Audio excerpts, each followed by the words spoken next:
How is everybody today? And in this video, we are going to be talking about the one thing that a lot of people have on their mind at the current moment, and that is, quite frankly, should you summon on Aventurine? So today, we're going to be looking at all the different characters for sure that are going to make you want to slightly summon for him. We're going to be talking about scenarios where you don't really need Aventurine, all that type of stuff in between. So if you're going to be enjoying this type of content, make sure you leave a like, sub, and a comment letting me know if you're going to be pulling him or not, because I'm really interested to see how people are hyped for this character, or if you're not hyped for this character. I'm actually wanting to see what the hype meter is on Aventurine, because as we know, Aventurine basically took all that type of stuff with her, with everyone summoning on her, with her being by far one of the best units in the game. It's just a lot of really cool stuff came with Aventurine and what she was able to provide. So let me know what you think about Aventurine. Make sure to join the Discord, and also make sure to leave a follow at twitch.tv/REHOO, because we do stream there pretty much every day. We have a lot of stuff to do, especially very soon, because there's just a lot of content coming out for this game and also other games. So other than that, let's get straight into the video.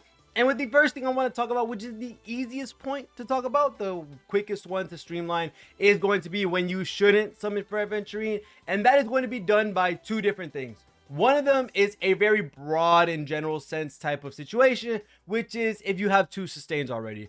A lot of people have already been talking about Aventurine, especially me, have saying that he's going to be like a god tier character. He's going to be really great for sustains, by far one of the best ones, with all the properties that he has, whether it be sub DPS, with sustaining wise as a shielder, which is a pretty big pro in itself. There's just a lot of really great things that Aventurine has in his kit that set him apart from every other sustain in the current game. But if you already have two sustains, especially two premium sustains, this is all you need for the rest of the game until they unlock some type of difficulty in the future, where there's maybe 3 MOC teams, or where we're limited to certain characters or something like that. There's just no reason for you to have more than 2 premium sustains at the current moment in the game. And especially so if you're able to clear MOC with a 4-star sustain, maybe someone like that's hyper specialized, maybe something like Lynx, or maybe somebody like Gallagher, where these characters are able to fulfill their roles in a niche team, which overall helps out the certain characters that are with them. Something like Blade with, or Clara with Lynx, or maybe even someone like Gallagher, who can be used as well as a sustain for some teams like Aventurine, or even Kafka's team with Dot. There's just a lot of really cool stuff that comes with these two characters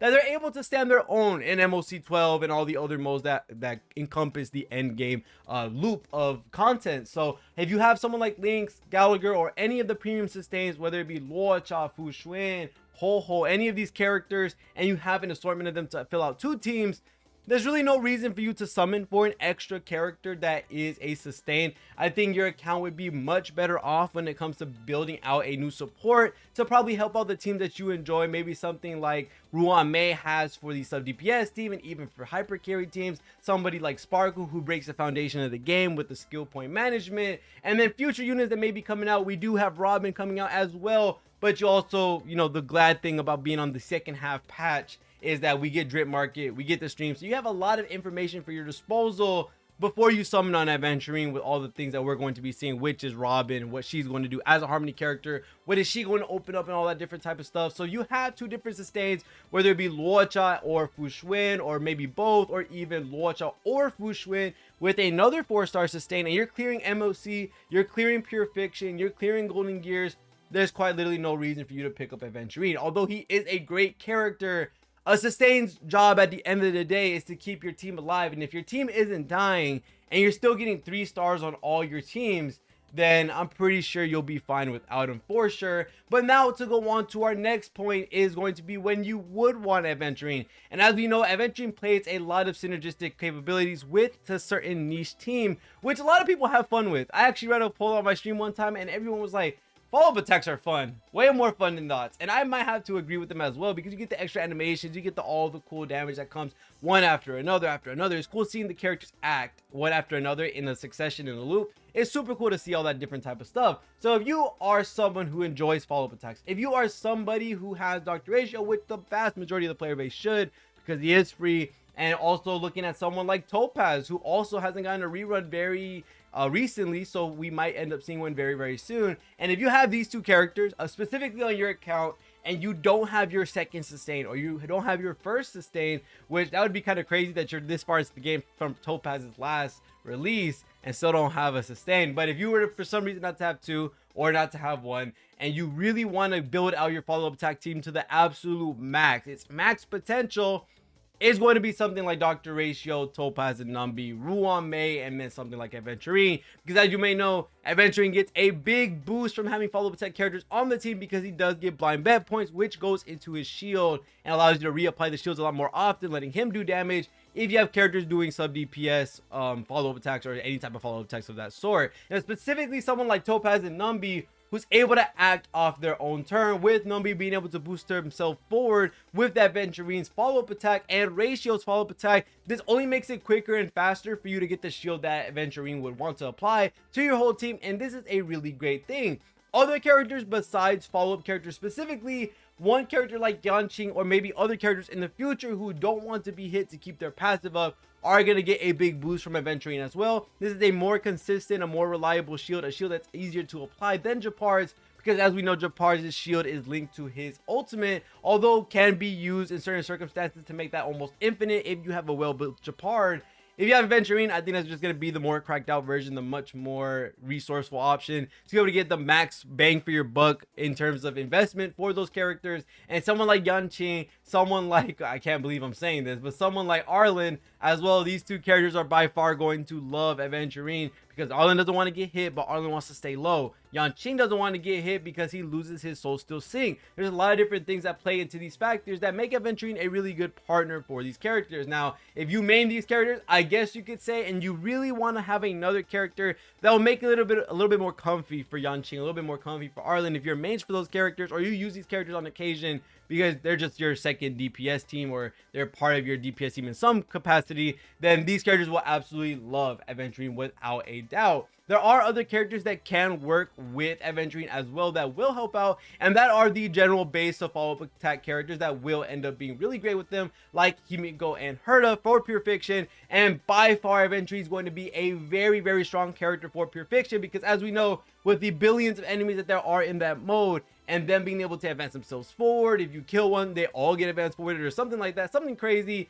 You have 5 enemies that are just gonna go bam, bam, bam, bam, and little did we know, maybe there's possibly AoE characters mixed in where there's multiple of them, like the fishes or anything like that. You're just gonna get non-stop follow-up attacks, non-stop reapplied shields. It's just gonna be absolutely insane. So yes, Pure Fiction, Aventurine is going to absolutely love that situation, especially if you're rocking Himiko and Herta, because as I already said, if you have characters doing follow-up attacks, they synergize into his shield, making it easier for him to reapply it, to do his damage, all that different type of stuff. So it's overall just going to be a very smooth and very nice experience when wanting to run Aventurine with Himiko and with Herta, but it's going to be absolutely nice. Now, there is a character as well that I do want to talk about that does benefit from Aventurine slightly as well, and that is going to be Jingyuin, because yes, Jingyuin does have his own follow-up attack as well, and being able to give the crit damage boost is really cool too for Jingyuin, making him hit a little bit harder, which is going to be relatively nice. Now, the one thing I do want to notice as well is that while Aventurine makes it really easy to keep your sustain up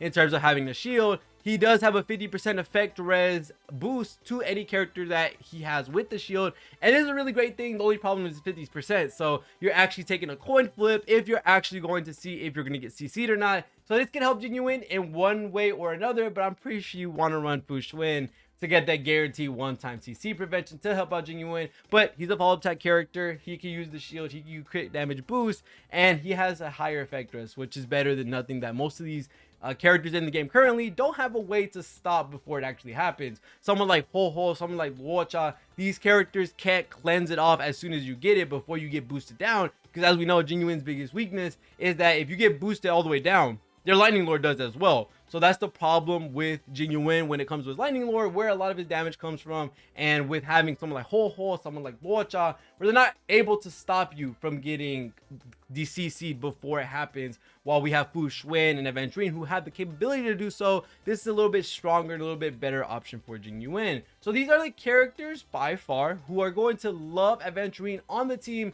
and basically make a lot of use from it. There are many other characters at the current moment besides the follow-up centric ones like Himiko, Herta, Yanqing, Jingyuin, what is it called? What are the other two? Dr. Ratio, Topaz, that are gonna love Aventurine. No one's gonna love them more than having those characters with Aventurine. So if you are a very big follow-up fan, if you have a passion for any of these characters, Aventurine will probably be a really great pickup. If you don't already have your 2 sustains, do you need Aventurine if you have all these characters? Say you have Ratio and Topaz, but you don't really want to go ahead and go for another sustain. That's when you have like someone like Luocha, Ho-Ho, Fuxuan. No.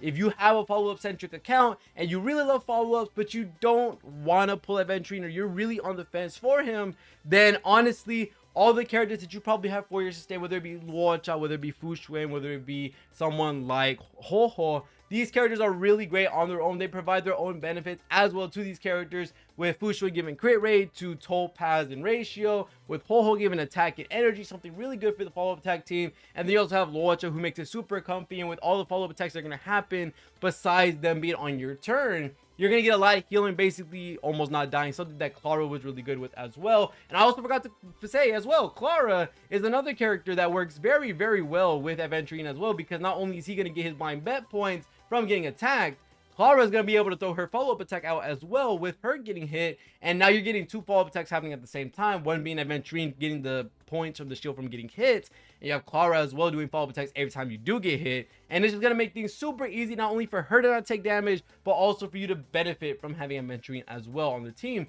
So other than the follow-up attack characters, other than the characters that don't want to get hit necessarily, if you have any of these characters on your account and you really want to invest towards them, then yes, Aventurine will be a good pickup for you for 100% sure. But if you are on the fence because you already have 2 sustains, if you already have 2 limited sustains, then it would be a really great choice to just skip Aventurine. He is a great character, don't get me wrong, but he's not a must pull. He's not a needed character, because of course, when you already have 2 characters that are keeping you alive, like Ho-Ho and Fuxuan, who are providing so much resources, or even someone like Luocha, who's able to keep you alive under the craziest of circumstances, even to the niche characters like Lynx and also Gallagher, there's a lot of different sustains that you can use at the current moment to keep you above the 3-star threshold for MOC, and also keep you in a really good spot for Pure Fiction and all the other end game content. So other than that, that's going to be it for this video when it comes to Aventurine, if you should summon on him or not. If you like follow-ups, you like characters that don't like to get hit, then Aventurine's your guy. If you already have 2 sustains, don't really need them. So other than that, thank you guys so much for watching all the way to the end. Make sure you leave a like, sub, and comment, all that different type of stuff. Make sure you leave a follow at twitch.tv/REHOO, and also join the Discord in the description. So other than that, thank you guys for watching. See y'all in the next one, and peace.